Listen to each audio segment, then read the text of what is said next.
গল্পটি শুরু হয় এক ঝড়ের বিকেলে, যেখানে রিপোর্টার কি মিং ইউয়ে এক সরু গলির মধ্যে দৌড়াতে দৌড়াতে ক্যামেরার সামনে জরুরি খবর দিচ্ছিলেন। তিনি উত্তেজিতভাবে জানাচ্ছিলেন, নর্দমার ভেতর থেকে একটি শিশুর কান্নার শব্দ পাওয়া যাচ্ছে, উদ্ধারকারী দল পৌঁছে গেছে। শহর জুড়ে আলোড়ন সৃষ্টি হয়, কিন্তু পরে জানা যায় পুরো ঘটনাটি ভুল বোঝাবুঝি।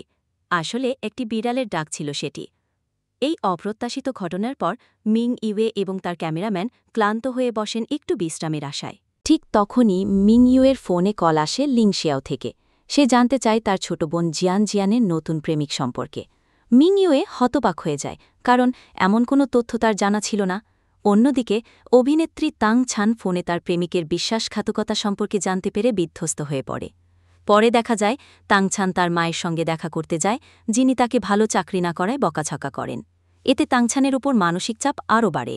এদিকে জিয়ান তার ভাস্কর্যের স্টুডিওতে তার সিনিয়র বোনকে জানায় আসলে তার কোনো প্রেমিক নেই। সে শুধু নিজের শিল্পের অনুপ্রেরণার জন্য একটি কাল্পনিক চরিত্র সুরান তৈরি করেছে। সে বিশ্বাস করে প্রেমিকের কল্পনা তাকে নতুন সৃষ্টি করতে সাহায্য করে।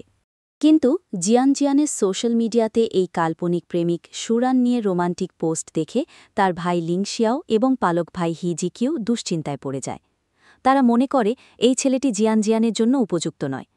তারা সিদ্ধান্ত নেয় জিকিউয়ের ক্যাফের উদ্বোধনে ছেলেটিকে আমন্ত্রণ জানাবে, যেন তারা মুখোমুখি দেখা করে তার প্রকৃত রূপ দেখতে পারে। ক্যাফে উদ্বোধনের দিনে সবাই হাজির হল, সুরান আসে না। সে ফোনে জানায় সে হঠাৎ একটি মাটির ঢেলা বানাতে ব্যস্ত হয়ে পড়েছে। ভাইরা আরও বিরক্ত হয়। এই সময় তাংছান যায় একটি ব্লাইন্ড ডেটে, কিন্তু ছেলেটি ছিল ভীষণ অভদ্র। তাংছানকে অপমানিত করার চেষ্টা করলে তার বন্ধু ঝুয়াংবেই একজন আইনজীবী সেজে এসে ছেলেটিকে আইনের ভয় দেখিয়ে তাড়িয়ে দেয়।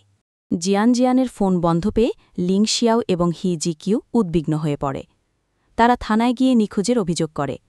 তাদের পুলিশ অফিসার বাবা লিং হেপিং রেগে গিয়ে বলে, এটা কোনো গুরুত্ব ব্যাপার নয়। পরে তিনি লি হাইচাও জিয়ানের বাবার কাছ থেকে জানতে পারেন জিয়ান আসলে তার প্রেমিকের সঙ্গে নুডলস খাচ্ছে। দুই ভাই ছুটে যায় সেই নুডলসের দোকানে। সেখানে তারা দেখে জিয়ান এবং সুরান একসঙ্গে বসে খাচ্ছে। লি হাইচাও সুরানকে সবার সঙ্গে পরিচয় করিয়ে দেন। দুই ভাই গম্ভীর মুখে সুরানের সামনে গিয়ে দাঁড়ায়, তাকে চাপে ফেলার জন্য। অবশ্যই রাতের শেষ দৃশ্যে লিংশিয়াও তার ঘরের দরজায় একটি নতুন ফিঙ্গারপ্রিন্ট লক বসায়। সে চুপি চুপি জিয়ানকে বলে, তুমি তোমার আঙুলে ছাপ দিয়ে দাও। যদি আমি অসুস্থ হয়ে পড়ি বা টয়লেট পেপার দরকার হয়, তখন তুমি সহজেই ঘরে ঢুকতে পারবে।